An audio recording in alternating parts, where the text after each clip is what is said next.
ಓಂ ಶ್ರೀ ಗುರು ಬಸವಲಿಂಗಾಯ ನಮಃ. ಓಂ ನಮಃ ಶಿವಾಯ. ಸರ್ವರಿಗೂ ಭಕ್ತಿಯ ಶರಣು ಶರಣಾರ್ಥಿ. ನಾನು ನಿಮ್ಮ ಯೋಗ ಗುರು ವೈದ್ಯ ಶ್ರೀ ಚನ್ನಬಸವಣ್ಣ, ಶ್ರೀಗಂಗಾ ಯೋಗ ನಿಸರ್ಗ ಚಿಕಿತ್ಸಾ ಹಾಗೂ ಆಯುರ್ವೇದ ಸಂಶೋಧನಾ ಕೇಂದ್ರ, ಆರೋಗ್ಯ ಮಹಾಮನೆ, ಬೆಂಗಳೂರು, ಹುಬ್ಬಳ್ಳಿ, ಧಾರವಾಡ ಹತ್ತಿರ ಮುರ್ಕಟ್ಟಿ. ತಮ್ಮೆಲ್ಲರಿಗೂ ನಮ್ಮ ಯೂಟ್ಯೂಬ್ ಚಾನಲ್ಗೆ ಭಕ್ತಿಯ ಸ್ವಾಗತ.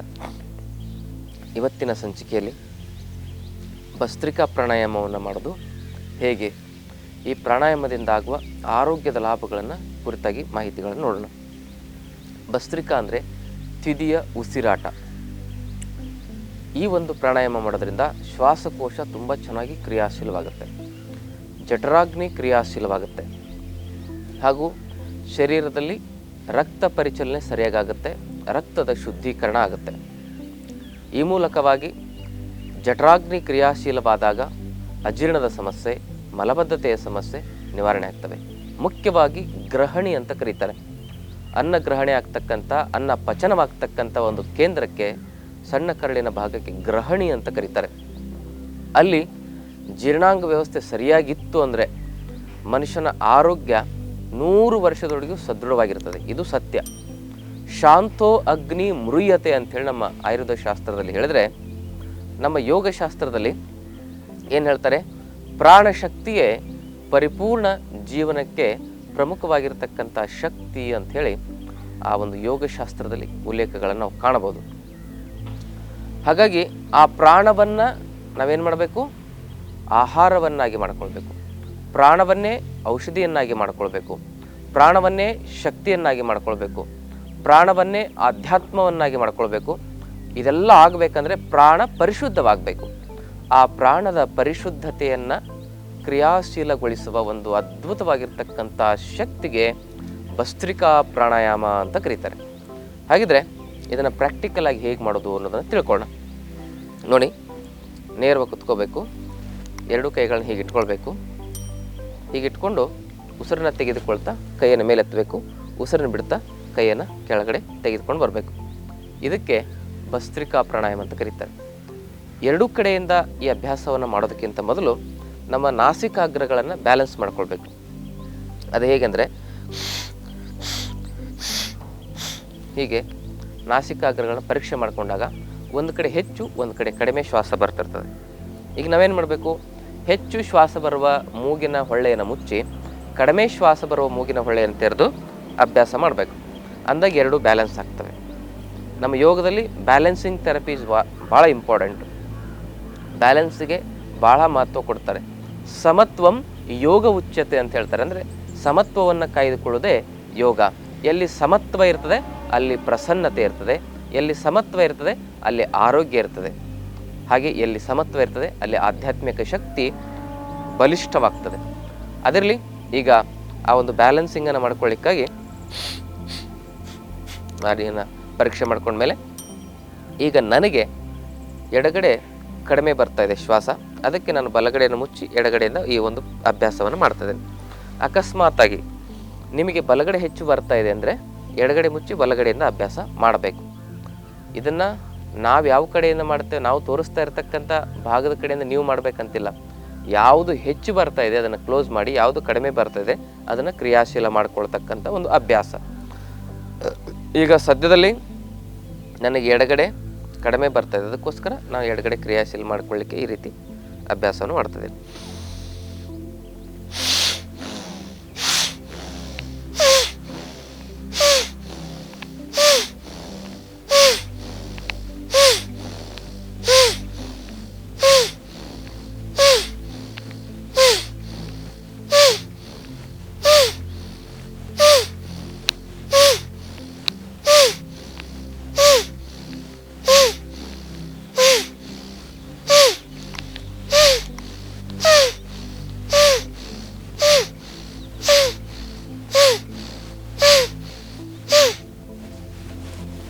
ಹೀಗೆ ಮಾಡಿದ ಮೇಲೆ ಏನು ಮಾಡಬೇಕು, ಸ್ವಲ್ಪ ಹೊತ್ತು ನೇರವಾಗಿ ಕೂತ್ಕೊಂಡು ಉಸಿರಾಟವನ್ನು ಗಮನಿಸಬೇಕು.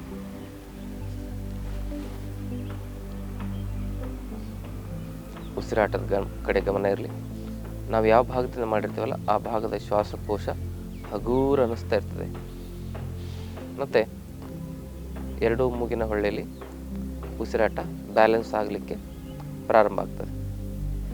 ಹೀಗೆ ಎರಡೂ ನಾಡಿಗಳು ಒಳಗಿನಿಂದ ಆಂತರಿಕವಾಗಿ ಸಮತೋಲನವಾದವು ಅಂತ ಹೇಳಿದ್ರೆ ಆವಾಗ ಸುಷುಮ್ನ ನಾಡಿ ಜಾಗೃತ ಆಗ್ತದೆ. ಸುಷುಮ್ನ ನಾಡಿ ಜಾಗೃತ ಆಯ್ತಾ ಮನುಷ್ಯ ದೇವರಾಗಿಬಿಡ್ತಾನೆ. ಅಷ್ಟು ಅದ್ಭುತವಾಗಿರ್ತಕ್ಕಂಥ ಶಕ್ತಿ ಸುಷುಮ್ನ ನಾಡಿ ಜಾಗೃತಿಗಿದೆ. ಹಾಗಾಗಿ ನಾವು ಸುಷುಮ್ನ ನಾಡಿಯ ಜಾಗೃತಿಯನ್ನು ಮಾಡ್ಕೊಳ್ಳಿಕ್ಕಾಗಿ ಈ ಒಂದು ಅಭ್ಯಾಸವನ್ನು ಮಾಡೋದು ಬಹಳ ಅತ್ಯಂತ ಪ್ರಮುಖವಾಗಿರ್ತಕ್ಕಂಥದ್ದು. ಈ ಒಂದು ಅಭ್ಯಾಸ ನಮ್ಮ ಜಠರಾಗ್ನಿಯನ್ನು ಕ್ರಿಯಾಶೀಲಗೊಳಿಸಿ ಒಳಗೆ ಆಂತರಿಕವಾಗಿರ್ತಕ್ಕಂಥ ಶಕ್ತಿಯನ್ನು ಕ್ರಿಯಾಶೀಲಗೊಳಿಸುತ್ತೆ. ಇದು ಅಭ್ಯಾಸ ಹೆಚ್ಚಾಗಿ ಮತ್ತೆ ಕೆಲವೊಂದಿಷ್ಟು ಬಂಧ ಮುದ್ರೆಗಳ ಅಭ್ಯಾಸ ಮಾಡಿದಾಗ ಸುಷುಮ್ನ ನಾಡಿ ವೇಗವಾಗಿ ಬಹಳ ಬೇಗ ಜಾಗೃತಿ ಆಗುತ್ತೆ. ಅದು ಹೈಯೆಸ್ಟ್ ಸ್ಟೇಜ್ ಆಯಿತು. ಈಗ ನಾವು ಆರೋಗ್ಯದ ದೃಷ್ಟಿಯಿಂದ ವಿಚಾರ ಮಾಡೋದಾದರೆ ಈ ಪ್ರಾಣಾಯಾಮದಿಂದಾಗಿ ನಮ್ಮ ಶರೀರದಲ್ಲಿ ಅಜೀರ್ಣದ ಸಮಸ್ಯೆ, ಮಲಬದ್ಧತೆ ಸಮಸ್ಯೆ ಶಾಶ್ವತ ಗುಣ ಆಗ್ತದೆ. ಗ್ಯಾಸ್ಟ್ರಿಕ್ ಮಾತ್ರೆ, ಅಸಿಡಿಟಿ ಮಾತ್ರೆ ತೆಗೆದುಕೊಳ್ಳೋ ಅವಶ್ಯಕತೆ ಬರೋದಿಲ್ಲ. ಹಾಗೆಯೇ ಯಾವಾಗ ಜೀರ್ಣಶಕ್ತಿ ಚೆನ್ನಾಗಿರ್ತದೆ, ಯಾವಾಗ ಸರಿಯಾಗಿ ಮಲ ವಿಸರ್ಜನೆ ಆಗುತ್ತೆ, ರೋಗ ಉತ್ಪತ್ತಿ ಆಗೋದೇ ಇಲ್ಲ, ರೋಗ ಉತ್ಪತ್ತಿಗೆ ಸಾಧ್ಯನೇ ಇಲ್ಲ ಅಂತ ಒಂದು ವಿಚಾರವನ್ನು ನಾವು ಸ್ಪಷ್ಟವಾಗಿ ತಿಳ್ಕೊಬೇಕು. ಈಗ ಇದನ್ನು ಎರಡೂ ಕಡೆಯಿಂದ ಅಭ್ಯಾಸ ಮಾಡೋದು ಹೇಗೆ ಅನ್ನೋದನ್ನು ನೋಡೋಣ.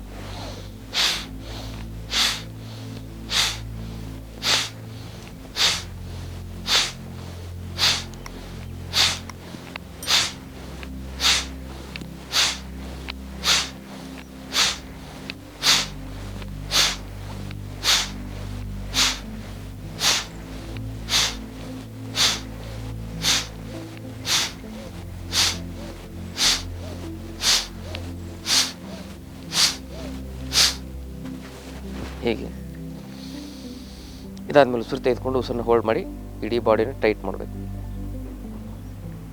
ಉಸಿರು ಬಿಡ್ತಾ ರಿಲ್ಯಾಕ್ಸ್ ಹೀಗೆ ಮಾಡೋದು.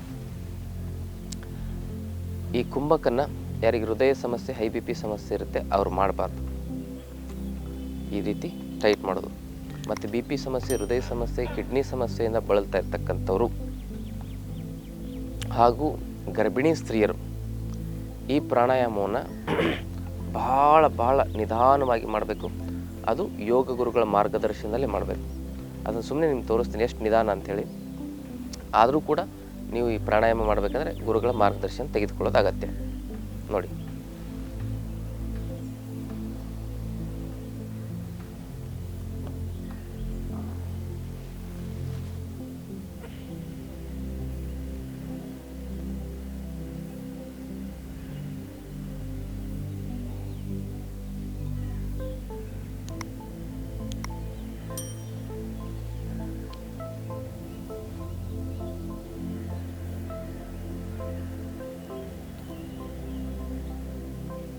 ಹೀಗೆ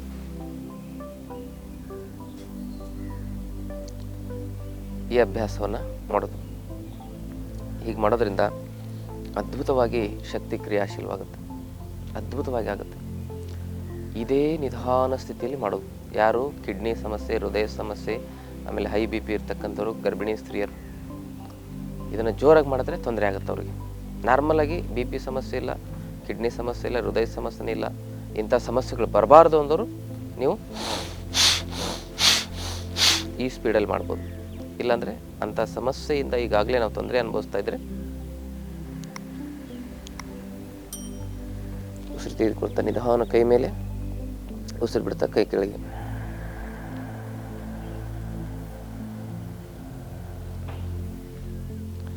ಇಷ್ಟು ನಿಧಾನ ಆಗ್ಬೇಕು ಅಭ್ಯಾಸ, ಬಹಳ ನಿಧಾನ ಆಗಬೇಕು.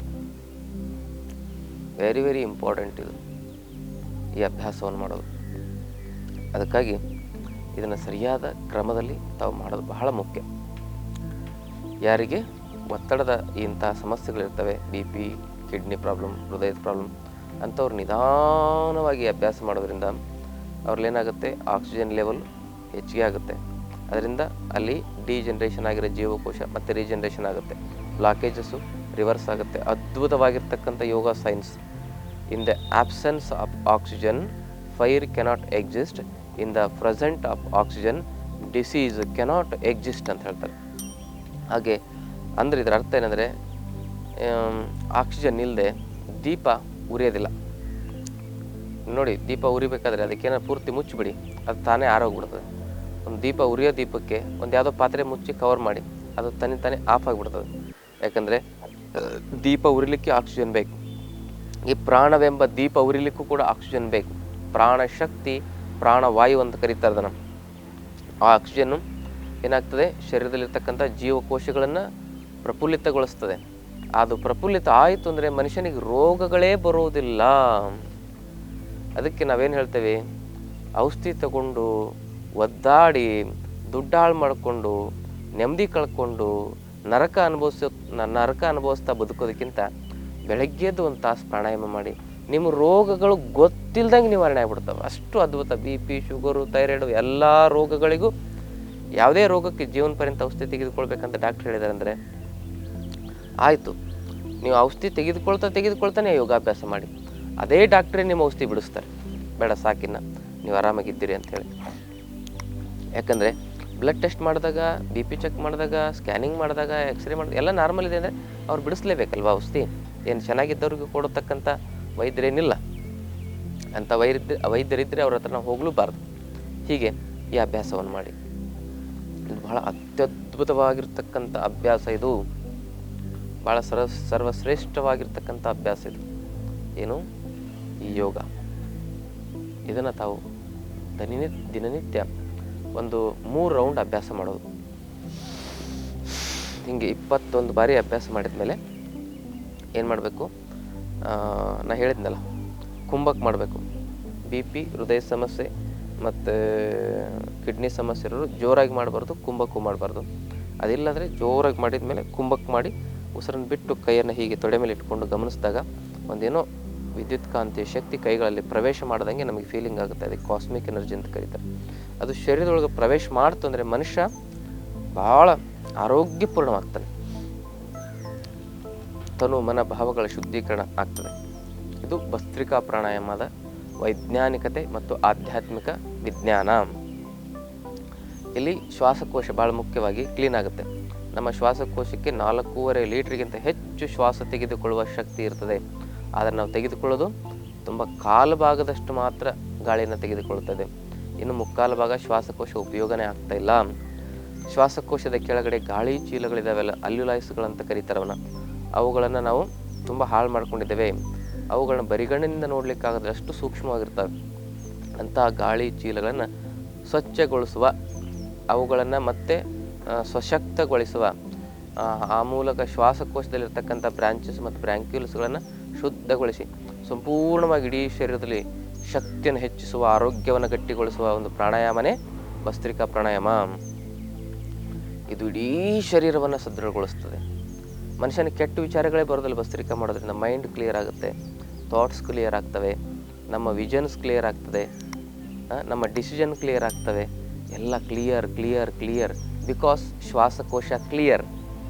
ಯಾರ್ದು ಶ್ವಾಸಕೋಶ ಕ್ಲಿಯರ್ ಇರ್ತದೆ ಇವರಿಗೆ ಇವೆಲ್ಲ ಕ್ಲಿಯರ್ ಇರ್ತವೆ. ಹಾಗಾಗಿ ನಾವೆಲ್ಲದರಲ್ಲೂ ಏನಾಗ್ತಿದ್ದೇವೆ, ಸ್ಟ್ರಕ್ ಆಗ್ತದೆ. ಕ್ಲಿಯರ್ ಆಗಿರಬೇಕು, ಕ್ಲಿಯರ್ ಪಿಕ್ಚರ್. ನಮ್ಮ ಜೀವನ ತೆರೆದ ಕನ್ನಡಿಯಾಗಿರಬೇಕು. ಅದಕ್ಕೆ ಆಗಬೇಕು ಅಂತ ಹೇಳಿದರೆ, ಸ್ವಚ್ಛ ಆಗಬೇಕಂದ್ರೆ ಭಸ್ತ್ರಿಕಾ ಮಾಡಿ, ದಿನಾಲು ಅಭ್ಯಾಸ ಮಾಡಿ ನೋಡಿ. ಇದರ ಪ್ರಯೋಜನಗಳನ್ನು ಪಡ್ಕೊಳ್ಳಿ. ಸರ್ವ ರೋಗಕ್ಕೂ ಒಂದೇ ಪರಿಹಾರ ಭಸ್ತ್ರಿಕಾ ಪ್ರಾಣಾಯಾಮ. ಬರದಂತೆ ನೋಡ್ಕೊಳ್ಳಿಕ್ಕೂ ಕೂಡ ಇದೇ ಔಷಧಿ, ಬಂದ ಮೇಲೆ ಆ ರೋಗಗಳ ನಿವಾರಣೆ ಮಾಡ್ಕೊಳ್ಳಿಕ್ಕೂ ಇದೇ ಔಷಧಿ. ಸತತ ಅಭ್ಯಾಸ, ಪ್ರಾಮಾಣಿಕ ಅಭ್ಯಾಸ ಇರಬೇಕು. ಮನಸಾರೆ ಅಭ್ಯಾಸ ಮಾಡಬೇಕು. ಸುಮ್ಮನೆ ಕಾಟಾಚಾರಕ್ಕಲ್ಲ, ಲಾಭಕ್ಕಾಗಿಲ್ಲ. ಯೋಗವೇ ಜೀವ ಆಗಬೇಕು. ನಮಗೇನೇನು ಜೀವ ಆಗಿದೆ ಈಗ, ಆಸ್ತಿ, ಅಂತಸ್ತು, ಹೆಸರು, ಇವೆಲ್ಲ ಜೀವ ಆಗಿದ್ದಾವೆ. ಆದರೆ ಯೋಗನೇ ಜೀವ ಆಗಬೇಕು. ಕೆಲವ್ರಿಗೆ ದುಡ್ಡೇ ಜೀವ ಆಗಿರ್ತದೆ. ಯಾವಾಗ ಯೋಗವೇ ಜೀವ ಆಗ್ತದೆ, ಜೀವನ ಎಲ್ಲ ಸಮೃದ್ಧವಾಗಿರ್ತದೆ. ಅವನು ದೊಡ್ಡ ಶ್ರೀಮಂತನಾಗಿ ಬದುಕ್ತಾನೆ. ಶ್ರೀಮಂತ ಅಂತೆ ಯಾವ ಶ್ರೀಮಂತ? ಆರೋಗ್ಯ ಶ್ರೀಮಂತ. ಆರೋಗ್ಯ ಶ್ರೀಮಂತಿಕೆ ಮುಂದೆ ಯಾವ ಶ್ರೀಮಂತಿಕೆನೂ ಏನೂ ಇಲ್ಲ. ಅದಕ್ಕೆ ನಾವೆಲ್ಲ ಆರೋಗ್ಯ ಶ್ರೀಮಂತರಾಗಿ ಬದುಕಬೇಕಂದ್ರೆ ಈ ಅಭ್ಯಾಸವನ್ನು, ಪ್ರಾಣಾಯಾಮವನ್ನು ನೀವು ಮಾಡಿ ಆರೋಗ್ಯವನ್ನು ಪಡ್ಕೊಳ್ಳಿ ಅಂತಕ್ಕಂಥ ಮಾತನ್ನು ಹೇಳ್ತಾ, ಆತ್ಮೀಯರೇ, ಇದ್ರ ಬಗ್ಗೆ ಹೇಳ್ತಾ ಹೋದರೆ ಬಹಳ ವಿಶಾಲವಾಗಿರ್ತಕ್ಕಂಥ ವಿವರಣೆ ಇದೆ. ಅದಕ್ಕಾಗಿ ಸಂಪೂರ್ಣವಾಗಿ ನಾನು ಹೇಳಬೇಕಂದ್ರೆ ನಮ್ಮ ಶ್ವಾಸ ಪ್ರಶ್ವಾಸದ ವ್ಯವಸ್ಥೆ, ಜೀರ್ಣಾಂಗ ವ್ಯವಸ್ಥೆ, ಹಾರ್ಮೋನುಗಳ ವ್ಯವಸ್ಥೆ, ಆಮೇಲೆ ರಕ್ತ ಸಂಚಾರದ ವ್ಯವಸ್ಥೆ, ಇವೆಲ್ಲವನ್ನು ಮೆದುಳಿನ ಒಂದು ವ್ಯವಸ್ಥೆಯನ್ನು ಇವೆಲ್ಲವನ್ನೂ ಸರಿಪಡಿಸ್ತಕ್ಕಂಥ ಶಕ್ತಿ ಭಸ್ತ್ರಿಕಾ ಪ್ರಾಣಾಯಾಮಕ್ಕಿದೆ. ಪ್ರಾಣವಾಯುವೇ ಸರ್ವರೋಗಕ್ಕೂ ಸಿದ್ಧೌಷಧ ಅಂತಕ್ಕಂಥ ಮಾತನ್ನು ಹೇಳ್ತಾ ಇವತ್ತಿನ ಸಂಚಿಕೆಯನ್ನು ಮುಗಿಸ್ತದೆ. ಈ ಮಾಹಿತಿಯನ್ನು ಎಲ್ಲರಿಗೂ ಶೇರ್ ಮಾಡಿ, ಜೊತೆಗೆ ಚಾನಲ್ನ ಸಬ್ಸ್ಕ್ರೈಬ್ ಮಾಡ್ಕೊಳ್ಳಿ ಅಂತಕ್ಕಂಥ ಮಾತನ್ನು ಹೇಳ್ತಾ ತಮ್ಮೆಲ್ಲರಿಗೂ ಭಕ್ತಿಯ ಶರಣಾರ್ಥಿ.